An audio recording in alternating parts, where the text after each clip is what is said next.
The Slack Community Chapter Program, which by the way is found on slackcommunity.com, is really a conscious effort on our part to enable all of the Slack fans, the biggest Slack advocates, whether you're a designer, builder, admin, end user, workspace admin, Salesforce developer even, to equip you with the resources, tools, events, more importantly, necessary to extend the message of what Slack can do, of what the productivity, the intelligent productivity platform can do.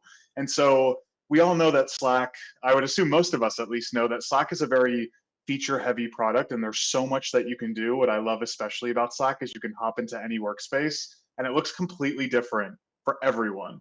And so there's just so much you can do with Slack, and to be able to have such a global program where events are being held on any and all topics for Slack is pretty inspiring for me selfishly as a community person, because I'm inspired by the events that I don't even think of sometimes. There are some ideas out there that have been held by some of our fabulous chapter leaders, which I think I see a couple folks on this call. It just enables us to be creative with all the power that Slack can do. And, you know, the opportunities are endless for sure. Well, let's talk about the chapter leaders.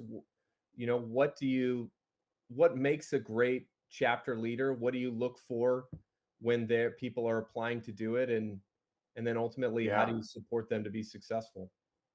Yeah, it's a great question. So I'll be honest, the bar is set quite high for Slack community chapter leaders. You know, we want, of course, folks who love Slack, who are comfortable talking about Slack, who have been using Slack for a few years at least, and who are comfortable just being around other folks who love Slack as well, whether that's in the virtual or in-person environment. We're looking for folks as well who, you know, are ready to step up to the plate and share new ideas about maybe how they're using Slack. I mean, that's a really key component of the Slack community program, is being able to hear the diversity of perspectives and stories that folks have, because maybe it's a regional reason why you're using Slack in such a way. Maybe you're part of a certain industry and you're using Slack in that way and want to share. Maybe it's just how you prefer to use Slack, and maybe you want to set your channel canvas to show as default, or not. And so there's so much that you can do with Slack. So I'm really looking for folks who not only love it, but have unique ways of working using Slack. You know, there are other components built in there, like, are you based in a region where there are some Salesforce flagship events being held? For those that don't know, Slack is a Salesforce company. So are you based regionally where we're hosting these big flagship events? Or even if you're not, if it's communicated in your application that you are motivated to get Slack on the ground and spread that Slack love and Slack brand awareness on the ground in your local city, then I'm all for it. So it's certainly a collaborative process, but definitely looking for, quite frankly, folks that are more creative and smarter than me. Could you talk about just the application process, what you do, what you Yeah. prepare up front, and then what are your expectations of them once they're in? For sure. So for those who are curious, hi Tarun, I see you're here. Tarun is our chapter leader in Gurugram, India. Yeah, so on slackcommunity.com, there's a section in our navigation bar called Start a Chapter. And so under Start a Chapter, you'll notice an Apply Now button, as well as a zipper sort of format as you scroll down the page, just giving you sort of a high-level picture as to what to expect, in addition to some photos of our fabulous Slack community chapter leaders. You know, that form opens into an Asana form. And when you open that form, you'll notice a variety of questions, including how do you use Slack? What excites you about using Slack? Give us a sample of the format of an event that you would host.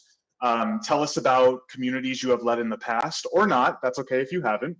And so we really want to get into sort of the nitty gritty as to why you use Slack, how you use Slack, what you love about it. Also, what will this look like for you as a community leader? So we're really spanning that entire spectrum. And there's a whole flow that happens in Asana on the back end where I'm going through each step. So when I move folks into the interview step, for example, that populates a list of to-do items. When we welcome them into the welcome stage, after the onboarding stage, there's a preset list of to-do items, which includes things like, have they hosted their first event?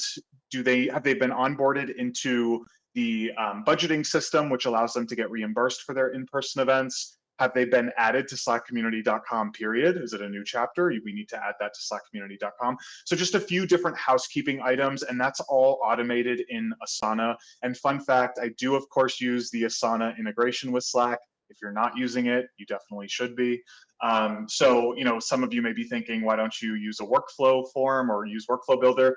That is definitely a possibility, but Workflow Builder is still, getting to that point where it can do everything that Asana is doing, and I think that that's okay, because Asana is currently at this time delivering what we need. So it's really housed there, and then I follow up with leaders accordingly in an email, and then that leads us into Slack. And so that's really where all of the administrative stuff happens, as well as the engagement with leaders. So there are two different private spaces within our Slack community workspace where you will find a leader.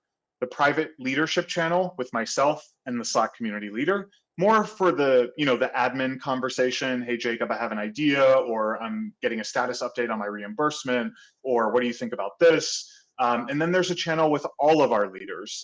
That's a really great space for idea sharing, for questions to be asked. That's where I keep all of my announcements to leaders focused. So no email after they're onboarded, which is very exciting for me, selfishly. So from that point of clicking apply now, all the way through the Asana stages and emails, all the way into Slack. So we're really spanning that full spectrum. I know, when we were building Startup Grind, I personally onboarded the first 150 chapters, and to get that, I probably went through, 5, 6, 700 people, and did hundreds of, at the time it was Skype, that we were using for virtual meetings, but you know, I didn't always pick right, and I don't Mm, think anybody bats 100% in picking leaders. And mm. then sometimes I get off a call and be like, "This person's gonna be amazing," and then for whatever reason, it didn't work out. And I wonder what have you learned in maybe not picking the right person all the time? What have you learned about sort of expectations around getting people, and what what to look for, that maybe you've missed at times?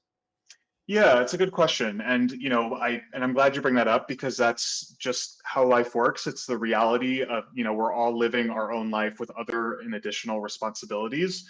And that's at varying levels. And so something I make a conscious effort of to communicate at the onset is that I am an over communicator. Any chapter leader or Slack community member who's on this call right now will tell you I am an over communicator. I would rather you tell me a lot all the time than nothing none of the time.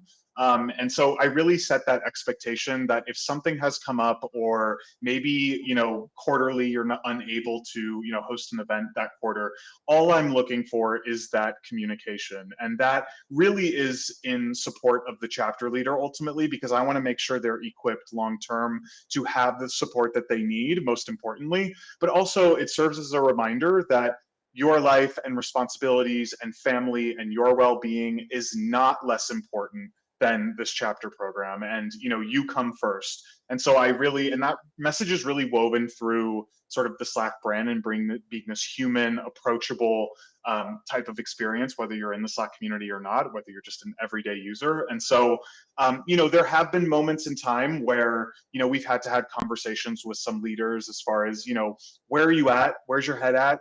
I'd love to have a conversation with you. Just leaving that door open for them to respond, and come back to us and say, hey, this probably isn't a good fit right now, or my priorities have changed.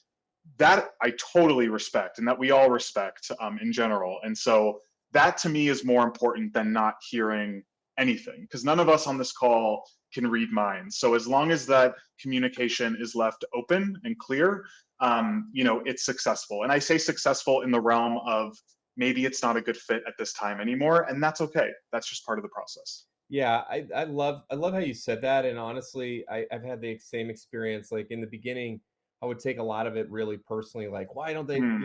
love this anymore? What did we do wrong? And things just happen in people's lives, and people, Hmm. a lot of it's out of people's control. And Hmm.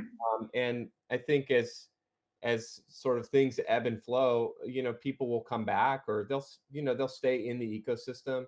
And Totally. so I love the sort of grace that you sort of are showing there to people and their circumstances.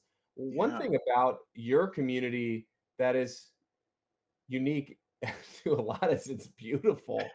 Um, I love coming to this site. I constantly send people here. Tell us, like, do you have design resources on your team? Do you, you know, beg and bribe Mm. people internally to help you? Like, what have you done to get such amazing designs sort of on your community? Yeah, great question, Derek. Derek, if you want to actually scroll down and maybe click on Yeah, one of those event examples, then I can absolutely. show some additional context there. So for the folks that don't know, we several months ago learned about Bevy's new page builder, which was really exciting because it offered us another creative outlet to sort of, make sure that we're communicating the right things at the right part of the page, and taking into account what our leaders are building, what attendees are seeing, what the general public is seeing. And so what we've done is we've really taken it to the next level in terms of weaving our visual identity and brand through the whole experience. And so a lot of that had to do with stuff that exists, in that hero image at the top, and making sure that the details that we're showing of the event are first and foremost. So I want to know, what is this event about? When is it? And I want to RSVP. And bubbling all of that up further to the top is most important, above the fold. And also, we want the event and every chapter leader on this call will tell you, I am a stickler for the event description. The event description should include any and all details about the event, because this is your selling point to potential attendees, and getting folks to convert into a registrant, and more importantly, an attendee. And so we really wanted to bubble up as much as we could, without crowding the above the fold area of the page. And so we've worked, for those that don't know, I roll up into the Slack brand and creative team. So I feel very lucky to have had, very direct access to our designers, who did an excellent job, and our copywriters, in fact. Our copywriters thought of the fun little "Hello Slack enthusiasts" section, which is pre-populated on every single event. That's a very Slack way of introducing an event description, if you ask me. Our copywriters are amazing. Actually, the person who does our copy for the release notes for our app, for those of you that know about our release notes, he helped with this. His name's John. He helped with this revamp. And Andy, our designer, helped sort of embed more of those Slack community pieces. What you're seeing here are the Thrive, Inspire, Give, and Connect characters, which are part of the Slack community's visual identity. So not only did we want to bubble up and make more visible, more relevant information for folks, but we also wanted to make sure that folks were in the Slack community. We wanted them to know where they were, because there's a lot of communities out there, and we wanted to make that clear. And so fast forward a few months, and we've been loving it. Awesome. Well, I think it makes a huge difference. I think sometimes, it's like, I got to get this live, and I've got all these ins and outs of the program, and I got this and that, all these different details that you're worried about. Hmm. Um, and it can be, just how it looks and feels can be something that we kind of, you know, miss out on and forget and Hmm. lose in those. And I think you all have done such amazing job at making people feel like I'm in a Slack experience when I get here. How love to hear about how, as you expand chapters, you talked about some of the places that you wanted to go. What about expanding internationally? Or do you think about it purely from a city basis, or do you location basis? Do you think about it, sort of topics and that you can do virtually across the world? How Hmm. do you think about chapter growth and expansion internationally? Yeah, absolutely. So it's a twofold, maybe threefold answer, and one of them is, being a Salesforce company, I'm really conscious of where are we holding Salesforce flagship events across the globe, and I'm talking about things like World Tour. World Tour being a big event, which, for those that don't know, it's sort of like mini dream forces kind of that happen in cities across the globe. I think World Tour Sydney is coming up next month, if I'm not mistaken.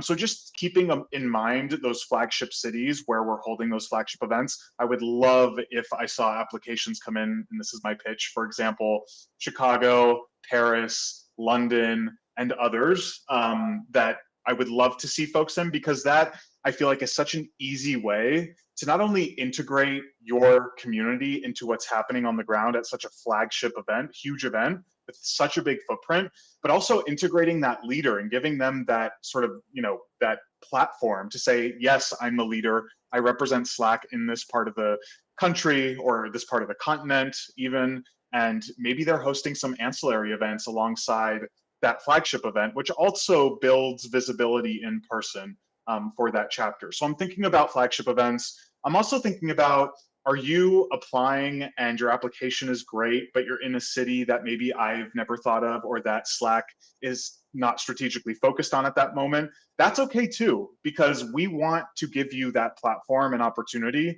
to talk about Slack in your own unique way with the resources that we give you. And so we also look at folks who are coming in from locations that might not hold a flagship event, but they're super eager to talk about Slack, and maybe there is a Slack presence there in that region, or maybe there's potential for there to be. And so extending that message on site, regardless of where the location is, I think is important, because there's an untapped market there. And so I'm also working cross-functionally with our marketing team, our field marketing team, to ensure that community's presence is spread across the initiatives that they're doing as well. So it's a multi-answered answer. I'm going to bring Luca up to ask a question and encourage everyone else. Throw your questions into the Q&A tab, and we'd love to bring you up to ask it yourself if you'd like to, or I can do it for you. Luca, take it away. So hello, Jacob. Hi, Thanks Luca. for everything. A lot of respect for your work. And I've been doing community for a few years. I started in Startup Grind, now in CMX Connect, and I believe that one of the challenges is to keep like the organizers and the chapter leaders committed in the long term. Like as you say, family and health first, but also how you can be more attractive and how you can show them that to be part of the family in the long term, so they can grow with us. And because I believe that when they have more time with us, it's like an employee as well. We work together for the long term. We have a clear mission. So what's your strategy behind there to keep them in the long run? Yeah, great question, Luca. Thank you. At the end of the day, people want to know that they are supported regardless. They want to be heard. They want to be supported. I'm a big advocate of always using people's names. They just want to be supported, and making sure that you're addressing them properly, and just ensuring that you're always ready, willing, and able to support them with the resources that they need. I want a Slack community chapter leader to know for a fact that if they come back into the all leaders channel where we have all of our resources laid out for them, that they're going to find exactly what they need, even if they've been away for a month, that they know exactly where to go to find exactly what they need. And so and every leader will tell you this, I'm always iterating on the resources and documentation that I have for leaders, because I don't want there to be any question that something's missing, or that they don't have support for creating an event, for example, or thinking about who to find as the speaker. I want to ensure that that documentation is there already. I want to think 10 steps ahead and anticipate those questions. I think as community folks, for those of you who are community managers on the call, you can probably relate, but naturally thinking 10 steps ahead is always going to be our MO, because we want to anticipate what's going to happen, or the questions that are going to be asked, or the needs that our leaders are the needs that our leaders have, and the resources that they're looking for. I am not the smartest person in the room. That's why I look for people smarter than me and more creative than me for our leaders. And so, they're going to tell me exactly what they need, or I'll anticipate it and start ideating myself and including those resources. So just making sure that folks know that they're supported and they have that on the back burner, knowing where they can go to access what they need, or who they can talk to, being me in this leader instance. That's back to the basics. It's not anything I think too deeply about. It's just basic, having the documentation ready and being available to leaders. Awesome. Thank you for that. Thank you, Luca. We're going to bring up Oscar Robles, the fearless community leader at HubSpot. Oscar, take it away. The stage is yours. Thanks, Derek. Thanks, Jacob. I sit in your seat, but for HubSpot, and it's great to listen and to learn from the work that you're doing at Slack. And I'm curious about, we had talked a little bit about this, but like Derek asked you how you think about growth of your groups. And something that we do at HubSpot is, in addition to city-based groups like you have within your community, we also have topic-based and industry-based groups as well. Considering that the community groups are really meant to be about bolstering and uplifting the software and helping your community learn more about it, is that a strategic choice on your part to not include topic and industry-based groups as part of your community? I'd love to learn like how you think about that. It's a great question, Oscar, and good to meet you. Someone asked me about this recently, and it's clearly front of mind for lots of folks. We do not have a model that includes sort of like this verticalized model or industry specific model yet, I'll say. What really excites me about being on the Slack community team is that it's still quite young. We'll be 5 years old in March, so it's still quite a young community. There's been lots of amazing work done prior to my time, and I want to make sure that momentum continues. And who knows, maybe we will explore that route. But there's so much room for growth already that I would love to see where the location-based model goes, and then seeing how that unfolds as we think about this at scale. If we'll think about maybe this more verticalized industry-specific route. At this point, though, in terms of we're talking about like conversation among industry-specific folks, it's really just focused in the conversations we're having, for example, in our workspace or on the online forum. So it's not lost on me, and it's definitely front of mind for many folks. I've been asked that question a lot, but more to come. Let's jump over to help us understand what you think some of the challenges are that your program faces, or these kinds of programs, and what you do to address those challenges. Yeah. I mean, I think I'll just say first and foremost, I'm going to be very human with every single person on this call and those listening. It's just me right now on the Slack community team. And so, I almost have to stop myself a lot because I want to do so much more. I think of all of these ideas because I'm talking with leaders, and there are other ideas out there that community members tell me, and I just can't manage all of that. Even though I wish I could. No one is superhuman, just a reminder for everyone. No one is superhuman. And so that's a challenge from a selfish perspective, because I want to do more. And that more will happen. And so just being, for those of you who are a smaller team, you probably can relate. Just holding myself accountable and pushing back a little bit, and being realistic, because I want it to be quality and I want to get it right the first time, even though that's a stubborn way of looking at it. I just want to get it right. And so more to come on that front. But other challenges, I would say, and again, these are probably, maybe I'm in my own head here, but making sure that I'm addressing the needs of every individual leader. I want to make sure that every single chapter leader has the individualized attention and support that they need, which is why, for example, every single active chapter with a leader has their own private channel, as I said earlier, with them and myself. That is a safe space for them to talk about their ideas, to talk about what they're thinking about, everyday housekeeping for their chapter and for them as a leader. And so, I really want to ensure that I'm providing for every single leader the support that they're looking for. And just thinking through sort of program growth can be a challenge sometimes, because with Slack and then working in community, it can sort of seem like this very weird meta phenomenon, because Slack is a tool inherently built for business, though many people use it for community. And so helping shape and define what community is at Slack, we're always iterating on that and always changing and always, meeting the needs of our customers. So, Slack is a tool for business. So just navigating that conversation with folks and I can empathize with all of you on this call right now and those listening after the fact. I know you all use Slack for your communities. It lays a great foundation for community.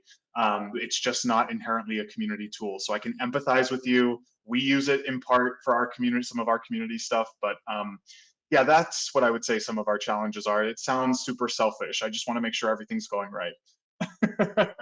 Yeah, I think when you were talking, it kind of reminded me of in the early days, and we still do this today, but really, directly, like the thing we asked more than anything else, sitting in the garage trying to build our community, was what can we do to make the directors' lives better today? And if Mm, the answer to that, whatever we thought we should do, was yes, that this helps their lives, then it was probably the right thing to do. And if mhm, it didn't directly help them or impact them, then it probably wasn't the greatest use of time. And mhm, so, mhm, that can be, helping develop their careers, giving them access to something they would have gotten access to otherwise. Um, mm, it could sometimes just be like calling and listening to them and just talking to them. I mean, I know that mhm, we've there are some Startup Grind organizers that are here on this call. I'm not sure exactly how they found it, but grateful to see them. But we became part of each other's lives, and it was a mm, genuine care of, we knew their children's names and we knew their business situation, and mm, we became part of a sort of extended club, and sort of on each other's teams, and mm, that seemed to have a positive impact for them and for us, and as a result the community would grow. mhm. That's great. I'm going to bring Beth up, famous Beth. Hi, Jacob. Well, I really appreciate your transparency around Slack as a community platform. First of all, thank you for that. It's nice to hear that from you. Yeah, my question is about business value, especially when we're talking about metrics. I would love to hear what you think is your most important metric that you're currently tracking to prove the business value of your user group program. Yeah, love that. So, not to this is like a multi-answer as well, because it's program specific. So if we're looking at something like the workspace, we're looking at that MAU rate, which for us, it's at a place that is a little bit above the industry standard, which we are pleased with, and it's a space that we take seriously because we want to make it an accessible space, which tells us and our leadership that folks are coming back to the space. When I think about community work, I always ask myself and remind myself of the point of what is bringing folks back. If you all think of a platform that you're always naturally going back to and no one's prompting you to do that, why is that the case? Or even a brand or a product that you constantly am purchasing from. I have many myself, shamelessly. What is bringing me back there? Because I know that that value is going to be there without them having to prompt me with a marketing email. And so the workspace has done that well. Another metric that I use for our online forums, which are currently under maintenance for those that try to access the forum, they're currently under maintenance right now. But our online forums experience, I use the month over month questions answered or discussions answered metric, which tells me and tells us a lot of different things, that our developers, end users, and builders are coming back and talking about Slack and raising awareness of Slack, so that brand awareness is really prevalent in those conversations, but that folks are coming back to ask more questions. And these are teams that are on the spectrum of free to self-serve to enterprise to business plus plans. So, we really look at that questions answered because we want to ensure that folks are engaging with Slack and getting the value out of it, which keeps them here. It keeps the experience sticky because they know they're going to come back and get their question answered.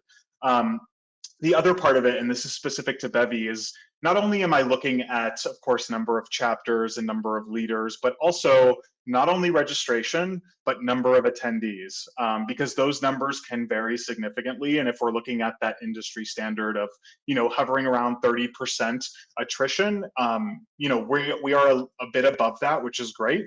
And so we're satisfied, and that means that folks are not only registering for events, but they're following through with events, because it's great to have a big community, but if you have a big community with no active users, then your big community is just a big community. And so for those of you on this call and who are listening to this, if you're running a smaller community, I'm talking about just hundreds of people, not even thousands of people, and you have those high conversion rates and engagement rates, that to me is significantly more valuable than a community with hundreds of thousands of people that may not see as much engagement. And so we really have a keen eye on the very nitty gritty metrics, like the check-in rate on Bevy, for example, at events, as opposed to just focusing on those sort of big higher level membership numbers. Let me ask you about IRL versus virtual events.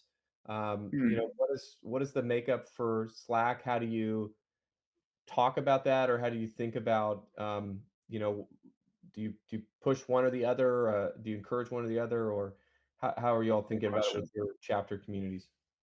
Yeah, great question. So at a high level, we ask our chapter leads to host at least one event per quarter. I am very pleased and humbled to say that our chapter leaders are super engaged and host a lot more than that. But that can be virtual or in person. I really do leave it up to the chapter leader. I want them to use that creative freedom and power that they have to host in real life or virtually. I will say that a lot of our chapter leads do choose to host in person, which makes me very happy, especially, you know, now that we're not in the thick of things, at least as we were in 2020.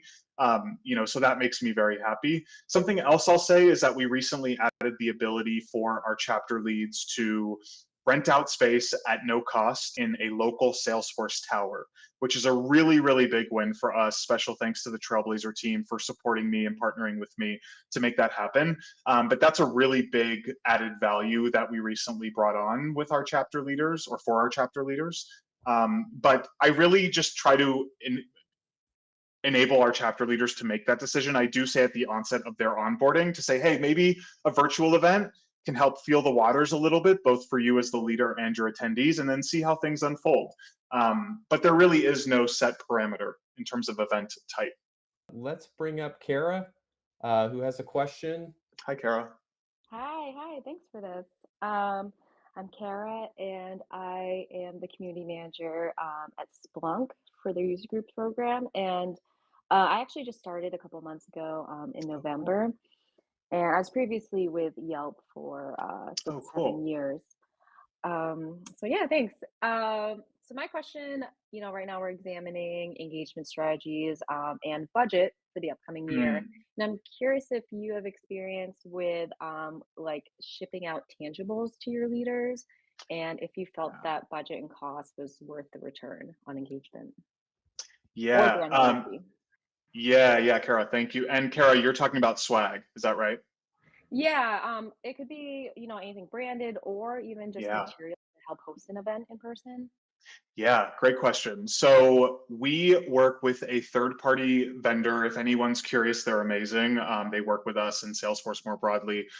We actually were lucky to have a Slack community swag redemption store. So what we've done, just to give you a little bit of context, is we prepay for all of the swag that we're bringing on for Slack community, and the vendor gives me a predefined list of codes. That way I'm just giving the leaders a redemption code and the website to just plug in their shipping information, and that's taken care of. And so from that perspective, from like an operations perspective, it just makes things so much easier. Of course, knowing like, you know, to anticipate like how much swag should we be ordering, how many goods and quantities. But that having that process set up has streamlined everything easily for us. And that encompasses, by the way, a new leader swag kit. So every time a leader is onboarded, they get a swag kit with like a hoodie and a t-shirt and stickers and a book and all of that good stuff. It also encompasses what we call like bigger rewards, which are for like guest speaker thank yous. If they come to it, if a guest speaker comes to an event externally, comes to their chapter event. So guest speaker thank yous, and then smaller rewards, which are mostly used for like if a leader like selects 2 winners from a virtual event. Sometimes I'll have a leader say, hey, if you're active on Twitter, have your attendees engage about the event in real time on Twitter and select who's tweeted the best photo of the event, tagging Slack community, and maybe they can win some swag.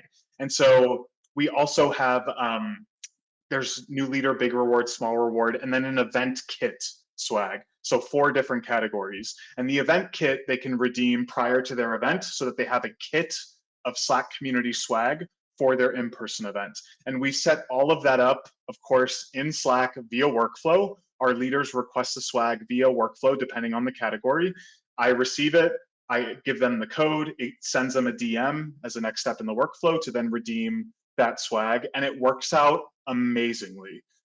Just purely from an ops standpoint, like just getting the swag out the door and getting it redeemed first and foremost is amazing. It just makes it so easy, and they don't have to do some endless scrolling. It's just all predetermined. And so, fun fact, we actually have a new Slack community exclusive swag item being released very soon. Our leaders know about it. It's pretty amazing, so stay tuned. But Kara, does that help sort of give you some perspective on the swag piece? Yeah. From an operational standpoint, that was really helpful. And I'm wondering if you've gotten the direct positive feedback from your leaders and their members. Yeah. Folks are always asking, we see like repeat speakers because, they love the swag and they know that they have some skin in the game and from the swag perspective. But leaders are wearing their hoodies at events. They're wearing them just on the ground as they live their life in their local city. And so that's been really fun. And we can always iterate on the t-shirt design, which is being redesigned as we speak. And we can always just add stuff to the store depending on the category. And just in case you're curious, depending on the code that they input, the website populates a certain page. So either the big reward, small reward, event kit, or leader kit. So they don't even have to navigate any of that. It just pre-populates. And Michael, and I saw your note as well, it's the event kit, onboarding kit for leaders, big reward, small reward. And so those are the 4 different categories. And folks love it. I mean, I love swag. I know some people don't love swag, and that's okay. I will forgive you. But the swag redemption store has really served us well because it's so easy. All right, thank you very much. Yeah, sure. Let's go to Everett, who's got a question about their gaming community. Go for it. So Go for it. I work for Yeah. Gamer Safer, and we make technology safety services. So like in your Discord, if you're in your video game, you can authenticate your account, make sure that you are you, that provides safety and security, for the community, for the players. That means that pretty much our community is accustomed to being anonymous. They are like Slack, it's very online, but with Slack, it's more usually professional. It's employees working together. There's that established, we all know what our names are. Our community, oftentimes, they might know my name, but I only know them as, Bob 6767. Do you have any advice on breaking that barrier from digital to real life and formulating events around a group that's not necessarily accustomed to being open and disclosive with who they are? Yeah, it's a good question. I mean, I've run communities on Discord. I can certainly empathize with what you're saying, and I do think that there's value in a little bit of curiosity and exclusivity. I think there is some value there. And so what I've found in the past is if I'm creating a space that folks can only have access to if they take X, Y, and Z action, and then they get access to all of the goodness of being part of an event or being part of a community initiative because they want to, and we've given them the parameters of you are going to be part of this, we want your name, we want more about you, then I think that is how I, at least in the past, have approached it, as opposed to broadcasting in an announcements channel, hey, there's this opportunity for you to engage, here are the parameters of how to engage, because at that point you're sort of speaking to the masses without really that sense of curiosity because no one else has taken part in it before. And so that's what I think works really well with the chapter program model is people are seeing at these events that these chapter leaders get all of these resources to do all of these, host all of these great events. And I've received applications for chapter leadership as a result of being an attendee at an event.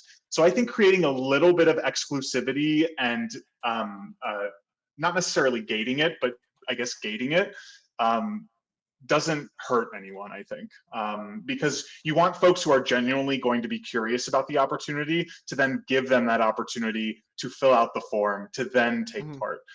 So I do think there's value. And going back to my earlier point, maybe it's not for everyone, and that's okay. And by the way, every community is not for everyone.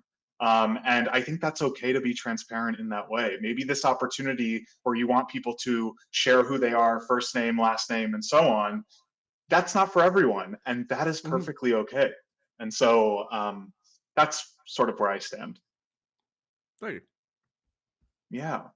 Thanks so much. Thanks, Ever, for your question. Let's jump over. We're going to go to Israel and invite Shahar to come up on stage. Shahar is an incredible chapter director for one of the Startup Grind chapters and kind of manages our Israel community. Shahar, Very cool. Take Hi, it Shahar. away. Hello, Jacob. Thank you. I'm running a community here for more than 11 years right now in Tel Aviv. And Israel as a country, it's a small country, but a very big and strong community of entrepreneurs. I'm running Startup Grind here. So we focused on entrepreneurs, startups, and startup builders. My questions to you, actually, I will split it to two sections. First, how you build the programs to train leaders, because if you want to expand from one city to more city in the same location, you need to create a group of leaders that will work together, teach each other, learn from each other experience.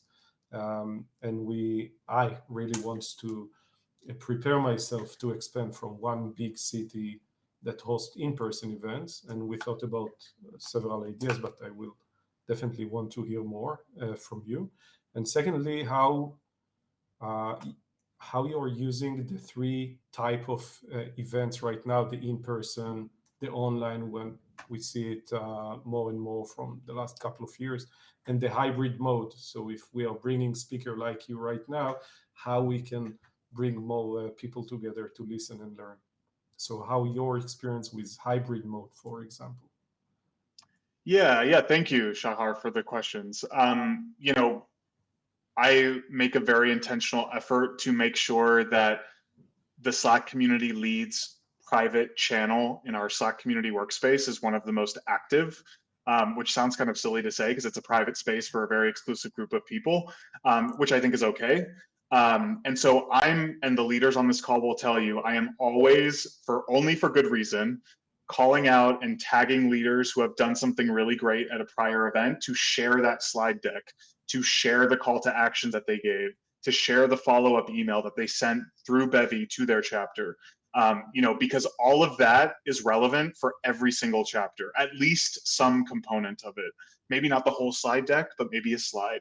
And so I'm always calling leaders out, and we're building in turn that library of knowledge among our leaders. So if it's not on Slack, I will forgive you, or anyone that doesn't use Slack. I'm sorry to hear that. But we really leverage Slack as the one-stop shop for any and all content among leaders so that it can be cross-shared.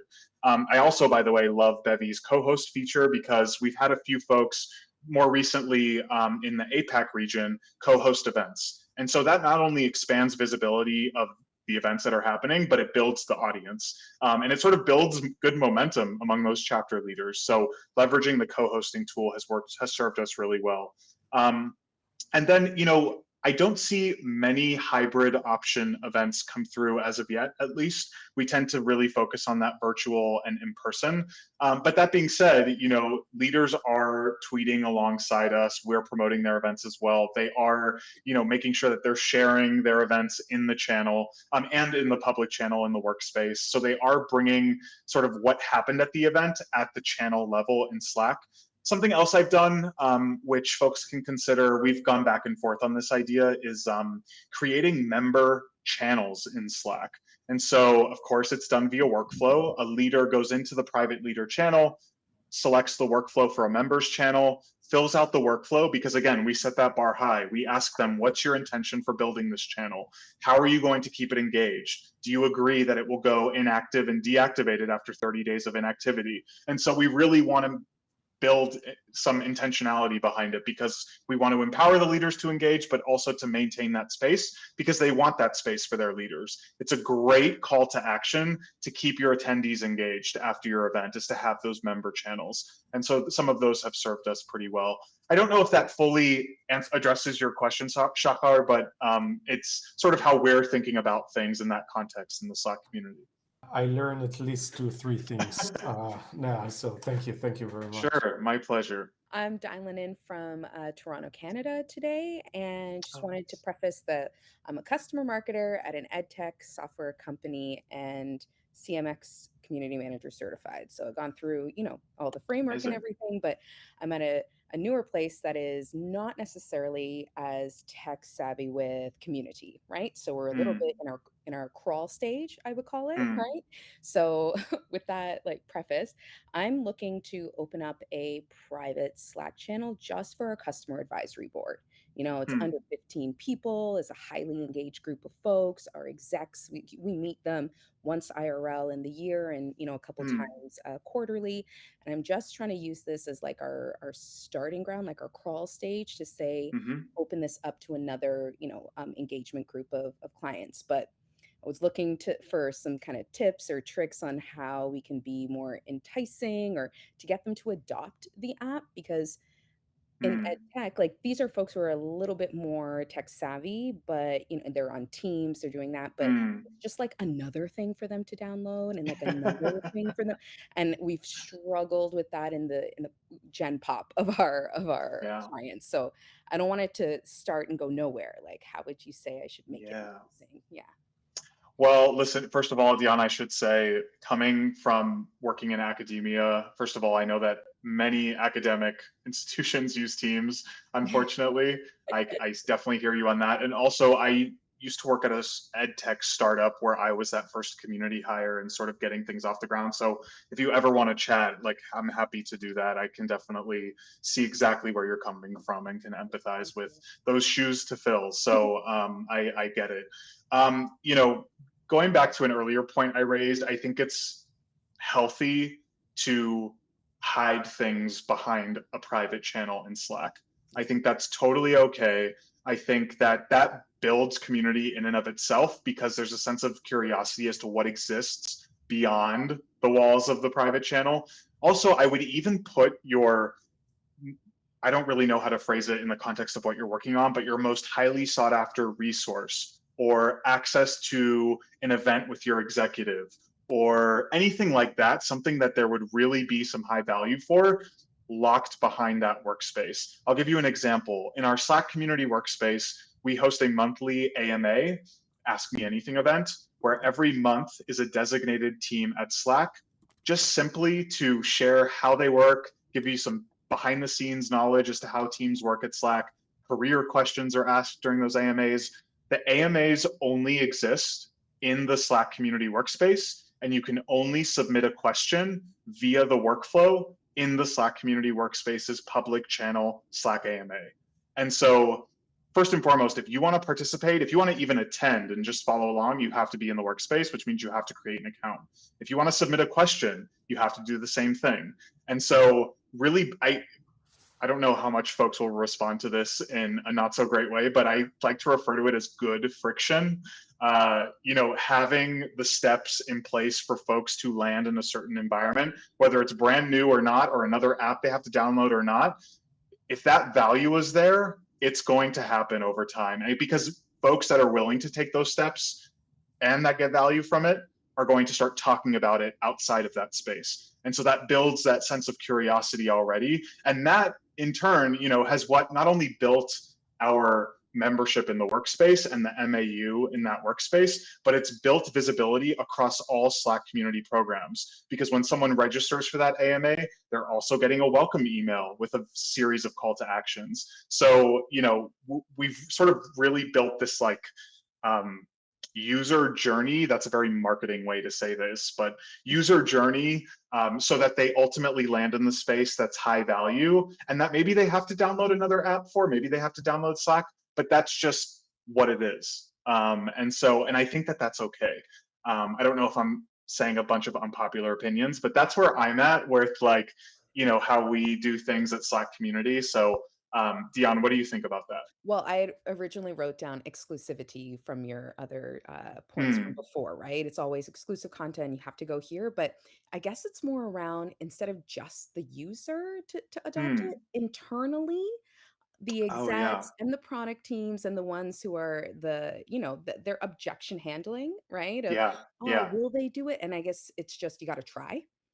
You just got to Yeah, start. yeah. I guess, Dion, from an internal perspective, I guess I'll say, and we do this in the Slack community as well, is coming up with an excuse where they have to use a feature of Slack in order to get something done. And the example I'll give is in our Slack community workspace, we have a feedback channel that's workflow only, where you Mhm. have to use the workflow if you want to give product feedback. And so what that's doing, it's acting in like 4 different ways. You're using Slack, you're submitting feedback to Slack, you're using a workflow, and you're filling out a workflow form, just one component of workflow. So that builds curiosity, not only about, hey, maybe I could build my own workflow form to collect t-shirt sizes for this next event and have it all populate in a Google sheet, without me lifting a finger. And so just getting folks to, like, that's workflow that I just described on the feedback channel is built in a very purposeful way because we want folks to use the different components of Slack for something as simple as submitting product feedback. Oh, that's fabulous. Thank you so much. Yeah, you got it. Um, Jacob, thank you so much for the session.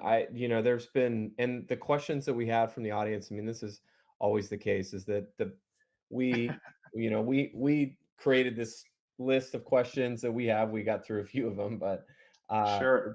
the best questions are always going to come from the practitioners and the people in the field and, the people in hand-to-hand combat with customers. And so really thankful to everyone who jumped in and participated, and to Jacob for giving us of your time and your energy here, and sharing so many insights and being so open and welcoming.